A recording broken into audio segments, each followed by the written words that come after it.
오른쪽 아래 파절 부위는 치료 필요성 평가를 해보고 음식물 끼임이나 추가 파절 가능성이 있으면 추후 치료를 고려할 수 있다. 이를 빼지 않고 위에만 먼저 교정 치료하는 것을 고려하고 있습니다. 경우에 따라서 아래를 교정 치료하고 아래를 교정 치료할 때는 치간 삭제도 아마 동반되어야 될 거고요. 미니 임플란트 스크류를 잇몸뼈에 마취하고 이런 식으로 심어서 견인량 조절이나 여러 가지 목적으로 사용하는 경우도 있을 수 있습니다.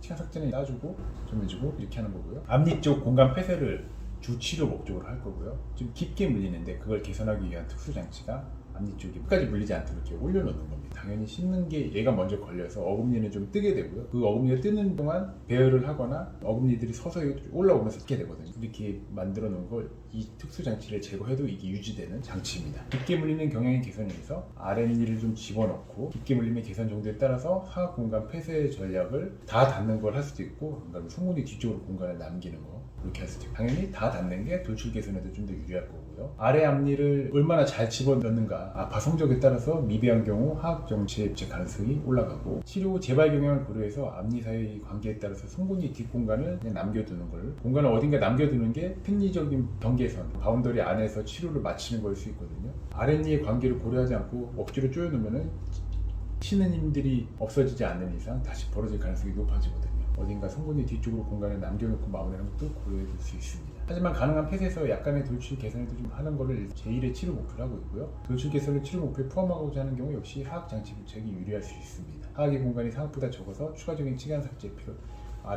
아래 다 닫고 난 다음에 위에 공간이 남아서 더 쪼여서 뒤쪽으로 닫기 위해서는 아래를 더 집어넣기 위해서 아래는 인위적으로 공간을 마련해 주는 방법을 이렇게 치간 삭제를 통해서 획득해야 될 수 있습니다. 미니 임플란트 스크류 같은 걸 이용해서 깊게 물림의 개선에 따라서, 깊게 물리는 게 개선이 되면 아래 치아가 구속해 있는 위치에서 벗어남에 따라서 좀 더 앞으로 오거나 그 위치가 바뀔 수 있거든요. 하악의 전후방적인 위치 변화에 따른 어금니 관계의 수정이 필요한 경우 윗니들을 전치열 후방이동 혹은 전방이동 이렇게 필요할 수 있습니다. 그럴 경우 역시 미니 임플란트 스크류의 도움을 받아야 될 수 있고요. 가능성이 그렇게 높아 보이진 않아요. 깊게 물리고 납작한 얼굴에 가까우신 분들은 교합 형태가 그렇게 쉽게 바뀌지는 않거든요.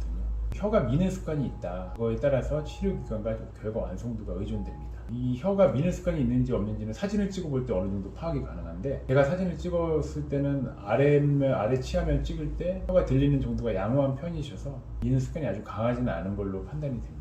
혀가 치아에 가지는 압력이 계속되거나 치아를 잡고 있는 치주 인대의 섬유의 당김이 계속되는 경우 재발이 많아서 치료 후에도 재발이 잦을 수 있습니다. 유지장치를 치료 후에도 꾸준히 착용해서 재발의 최소화를 필요로 하고요. 붙이는 유지장치도 당연히 하게 될 거고, 가급적 윗니의 공간을 먼저 폐쇄해서 교정 치료하는 기간 내내 이 폐쇄된 상황을 계속 유지하게끔 해서 끝나고도 다 떼고도 오랫동안 유지할 수 있도록, 유지기간을 최대한 가져갈 수 있도록 하는 게 치료 계획이고요. 앞니 사이 관계, 혀의 압력, 공간 폐쇄 효에 따라서 송곳니 뒤쪽 공간 남길 가능성, 아까도 말씀드렸던 거